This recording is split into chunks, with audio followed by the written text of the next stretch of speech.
Welcome to the Alberta Dental Association and College Reprocessing Learning Module 1. In all dental clinics, it's critical to prevent the transmission of disease caused by microorganisms found on used dental devices. The 3 modules in our learning series outline the proper procedures to follow to correctly reprocess used dental devices so they're safe for reuse. Infection prevention and control practices are aimed at controlling the transmission of infectious diseases.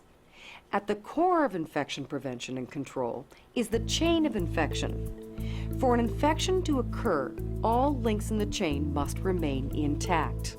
A break in the chain will interrupt the transmission of infections. In the dental office setting, the easiest way to break the chain is to eliminate the reservoirs and interrupt the mode of transmission. Common reservoirs found in dental offices are humans and the environment. Devices used to provide dental care act as environmental reservoirs. Adherence to reprocessing standards will ensure this link is broken. Reprocessing is a sequence of steps performed to prepare a used dental device for reuse. These steps include meticulous cleaning, drying, inspection, packaging or wrapping of critical dental devices to be sterilized, disinfection or sterilization, and the proper storage of clean and sterile instruments. The level of reprocessing required for a dental device depends on its intended use and risk of the device spreading an infection and can be broken down into 3 categories. Critical devices are those that penetrate soft tissue, contact bone, or contact the bloodstream or any other normally sterile body tissue. Examples include surgical instruments, periodontal scalers, and dental burrs. Critical devices require cleaning and sterilization. Semi-critical devices are those that contact mucous membranes or non-intact skin, but do not penetrate soft tissue, contact bone, enter into or contact the bloodstream or other normally sterile tissues. Examples include dental examination mirrors, rubber dam frames, rubber dam forceps, and reusable impression trays. All heat-tolerant semi-critical dental devices should be cleaned and sterilized. Heat-intolerant semi-critical dental devices require cleaning and high-level disinfection at a minimum. It is recommended that single-use disposable items be used instead of heat-intolerant semi-critical dental devices. Non-critical dental devices are those that contact intact skin. Examples include face bows and rubber dam punches. Non-critical dental devices require cleaning followed by low-level disinfection. This is a 2-step process. One-way workflow is the process of ensuring that reprocessing work flows in one direction, from the dirtiest task to the cleanest task, in order to prevent cross-contamination. A typical workflow would include receiving and cleaning soiled devices, drying, inspection, the preparation and packaging of devices for sterilization, sterilization itself, and finally, the proper handling and storage of clean and sterile devices. Physical separation of areas used for dirty and clean tasks is ideal, but may not be possible. When physical separation is not possible, it's imperative that reprocessing staff understand one-way workflow and be able to demonstrate functional separation of reprocessing steps. To help aid you in correctly performing reprocessing procedures, each office must have an office-specific reprocessing procedure manual detailing how reprocessing should be conducted in your clinic. One person should be designated to oversee the development and implementation of this document within the clinic, but the ultimate responsibility rests with the principal dentist. Office-specific reprocessing procedures should be written in a step-by-step manner so that a new staff person would be able to reprocess devices by referencing the manual. Staff working in any healthcare setting, including dental offices, must follow routine infection prevention and control practices to protect themselves and others from transmission of infection. Specific practices must be developed for each office. Written policies must include procedures which prevent worker exposure to body substances and prevent injuries from sharp objects.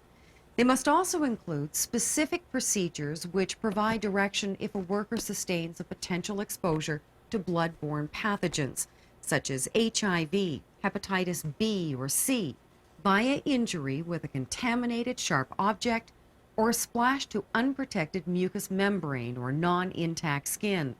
Whenever involved in activities that have the potential to generate splashes or aerosols, it's important for staff to protect themselves. This is accomplished by the use of personal protective equipment, or PPE. Anyone involved in the reprocessing of dental devices should be aware of what PPE to wear during reprocessing, as well as correct procedures for putting on and removing PPE.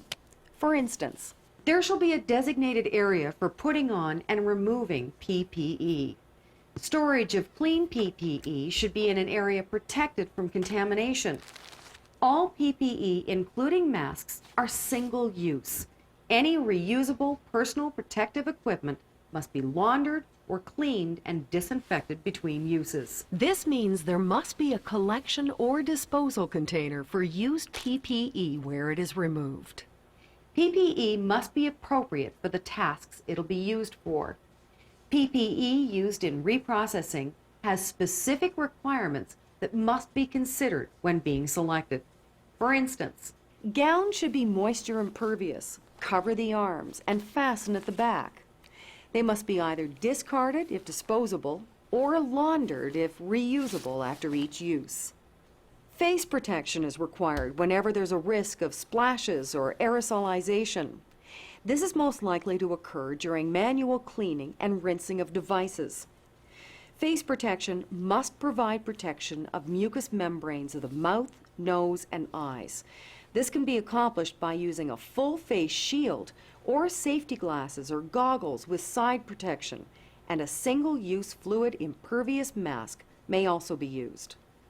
Note that personal eyewear provides insufficient protection and is not considered eye protection. Procedure or examination gloves provide insufficient protection and are not suitable for handling soiled devices or chemicals in the reprocessing area.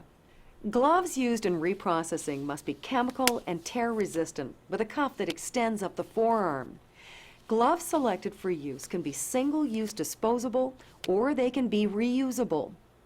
If reusable gloves are selected, they must be used by only one person, and a method of labeling them must be developed.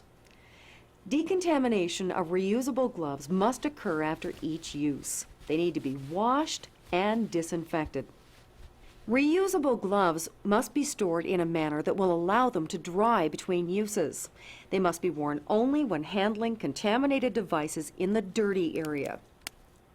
Care in the putting on and removal of PPE is critical, as PPE can contaminate the person who's wearing it. A critical component in the correct use of PPE includes hand hygiene before putting on PPE and during its removal. These steps should be reviewed with staff on a regular basis. Gloves must be inspected for evidence of holes or deterioration, such as tears and punctures, every time they're used. If gloves are not intact, they must be discarded. Now that you're aware of the proper PPE you should be wearing and have an overview of the reprocessing process, please proceed to Module 2, where you'll learn about the proper procedures for cleaning and preparing instruments for sterilization. Thanks for watching.